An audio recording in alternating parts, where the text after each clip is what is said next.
I watched a film recently called The Illusionist.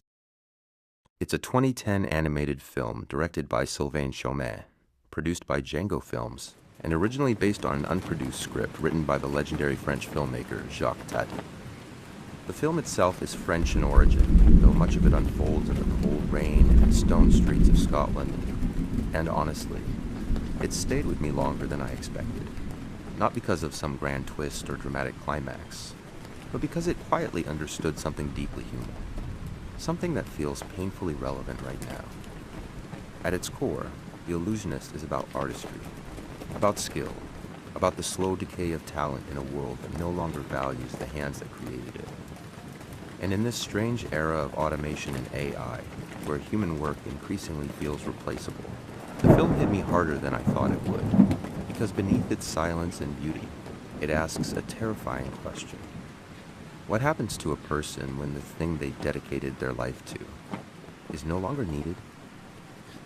There was a time when people still believed in magic. Not the kind with fireworks and applause, not the loud kind sold beneath neon lights and television screens. I mean the quieter magic, the fragile sort. A coin vanishing into the folds of an old man's hand, a rabbit trembling beneath a velvet curtain, the silence between astonishment and understanding. And somewhere in that fading world walked a man named Tatischeff, an illusionist, a relic.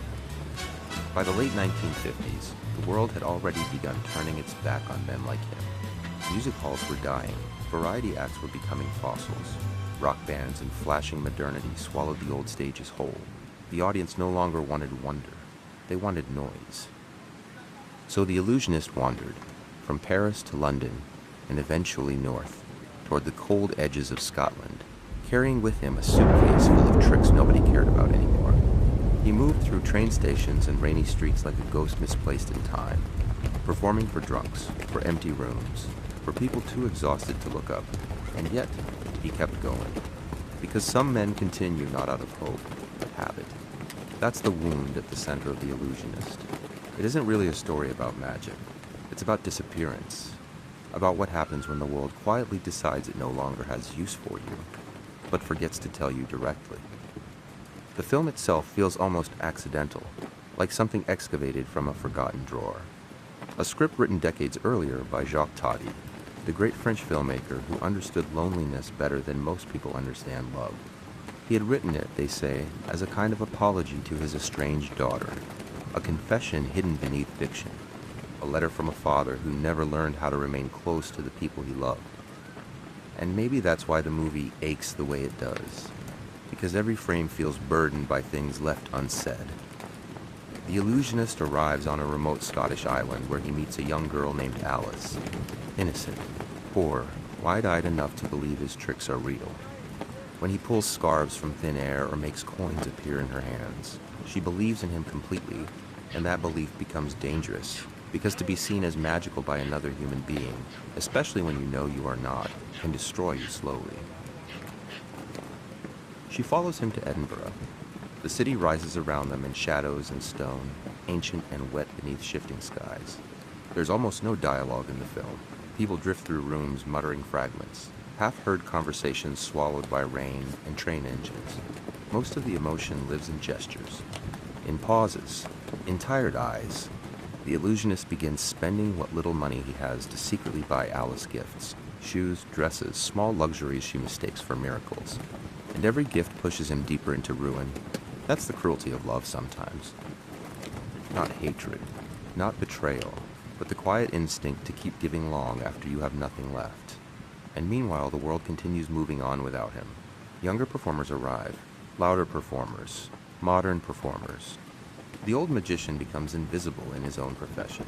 One by one, the old acts disappear into darkness. Clowns, ventriloquists, acrobats. Like species going extinct without ceremony.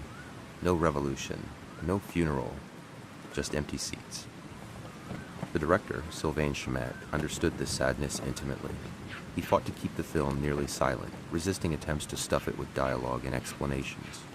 Hollywood wanted voices, narration, internal monologues. But silence was the soul of the story, because silence forces us to look directly at loneliness. And loneliness is everywhere in this film. It hangs over Edinburgh rooftops, It sleeps beside dim hotel lamps. It rides inside rattling train cars crossing rainy countrysides. Even the animation itself feels lonely. Hand-drawn figures moving through enormous spaces too large for them. Tiny people swallowed by cities, by weather, by time. There's a particular sadness reserved for obsolete artists. The painter nobody commissions anymore. The jazz musician performing for half-empty bars. The aging architect watching glass towers erase old neighborhoods. Men and women who dedicated their lives to beauty, only to discover beauty has become economically inconvenient. The Illusionist understands those people. And maybe that's why the film lingers long after it ends.